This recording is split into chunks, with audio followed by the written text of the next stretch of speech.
পান্না ব্লগসে তোমাদের সবাইকে অনেক স্বাগত, অনেক ভালোবাসা। আশা করছি তোমরা সবাই খুব ভালো আছো আর আমিও ভালো আছি। নতুন একটা ভিডিওতে তোমাদের সবাইকে অনেক অনেক ওয়েলকাম। আর আমি আমার ব্লগ না, এটা আজকে একটু তোমাদের সাথে রান্না শেয়ার করব। রান্না হলো কড়াইশুঁটির কচুরি। তো চলো কি করে বানাচ্ছি না বানাচ্ছি সবটা তোমরা দেখে নাও। আর হচ্ছে আমি এই প্রথম বানাচ্ছি, এর আগে সবসময় খেয়ে গেছি কিন্তু বানাইনি কোনোদিনও। তো আজকে আমি প্রথম বানাচ্ছি। ক বছর সংসার করছি, অনেক দিন হলেও সংসার করছি।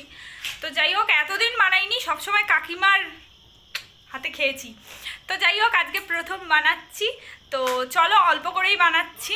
আর পাশে বাড়ি একটা কাকিমা, আমার মিক্সি নেই তো সেজন্য পাশে বাড়ি একটা কাকিমা, টুম্পা কাকিমা, সে হচ্ছে আমাকে কড়াইশুঁটিটা মিক্সিতে বেটে দিয়েছে। তো চলো দেখতে থাকো। তো গাইস, এখানে হচ্ছে আমার কড়াইশুঁটিটা বাটা হয়ে গেছে। তোমাদের আর গোটা গোটা দেখালাম না কড়াইশুঁটি, এটা কড়াইশুঁটি বাটা। আর আমি এবার ময়দাটা মেখে নেব। তো চলো, ময়দা মাখার জন্য আমি এতে অল্প পরিমাণে নুন, চিনি আর হচ্ছে সাদা তেল দিয়ে ময়ম দিয়ে দিয়েছি। ওই 3 চামচের মতো সাদা তেল দিয়েছি, দিয়ে ময়ম দিয়ে দিয়েছি। তো চলো, এখানে দেখো আমার ময়দাটা মাখা হয়ে গেছে। এটা আমি রেস্টের জন্য রাখবো। আর এখানে আমি জিরে, এলাচ নিয়ে নিয়েছি। এগুলো আমি হচ্ছে শুকনো খলায় ভেজে নেব, ভেজে নিয়ে গুঁড়ো করে নেব। তো চলো ভেজে নিই হালকা করে। তো ভিডিওটা ভালো লাগলে অবশ্যই লাইক কমেন্ট শেয়ার করে দিও।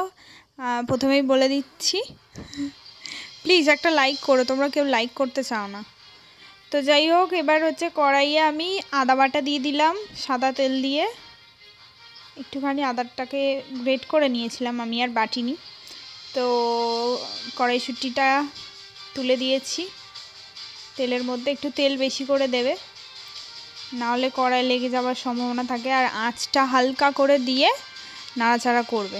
নাড়াচাড়া করতে করতেই ওটা একদম দলা পাকিয়ে উঠে আসে। আমি প্রথমবার করলাম, তো কেমন হয়েছে তোমরা অবশ্যই দেখে আমায় কমেন্ট করো।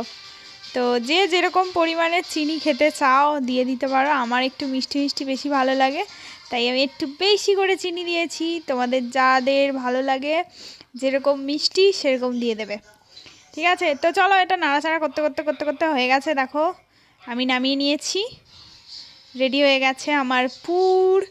এবার আমি হচ্ছে পুরটা নিয়ে এবার ময়দার মধ্যে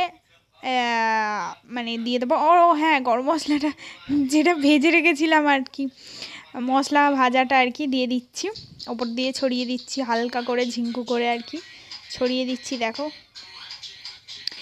দিয়ে চলো এবার আমি পুরটা ভরে নিই।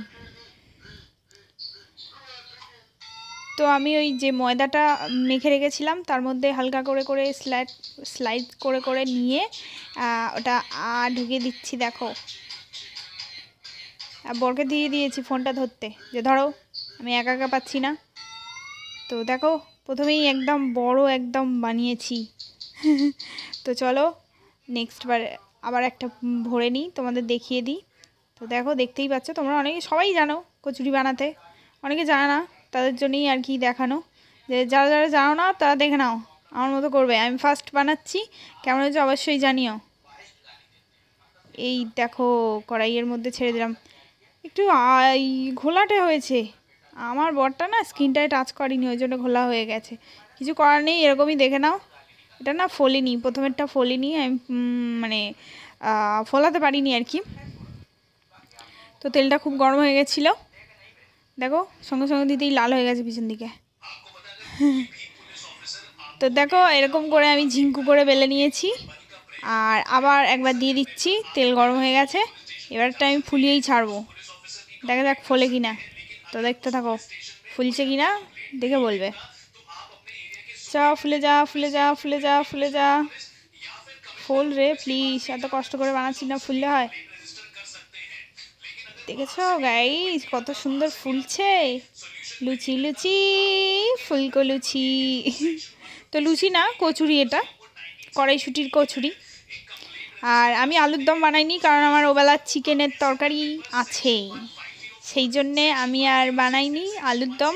তোমাদের যদি ভালো লাগে নতুন আলু, ছোট ছোট আলু কিনে নিয়ে আসবে, নিয়ে এসে আর বানিয়ে ফেলবে। আর আমার বর দেখো এখানে পুর ভরছে, ও এত ছোট ছোট বানাচ্ছে, আমি বেলতে বেলতে পাগল হয়ে যাচ্ছি। আবার দেখছে। তো এইগুলো পুরগুলো ভরে দিচ্ছিল আর আমি বেলছিলাম, বেলে বেলে বানাচ্ছিলাম। আমার বর এসব খেতে খুব ভালোবাসে, ওর জন্যই মানে বিশেষ করে বানানো। আমিও ভালোবাসি, খুব একটা না, মোটামুটি। তো চলো, বানানো হয়ে গেল আমার, ভেজে নিয়ে চলো ভিডিও বানাতে। আর হচ্ছে আমি আলুর দমটা কিছু বানাইনি, কারণ আমার চিকেন ছিল সেই জন্যে। আর খাচ্ছি এখন, খেয়ে নিই। খেতে খেতে বেশি বকবক করলে ভালো লাগে না, তো খেয়ে নিই। আমার বর তো রান্না করতে করতে খাচ্ছিল, আর খুব টেস্টি হয়েছে খেতে। প্রথম বানালাম, বেশ ভালোই লাগলো।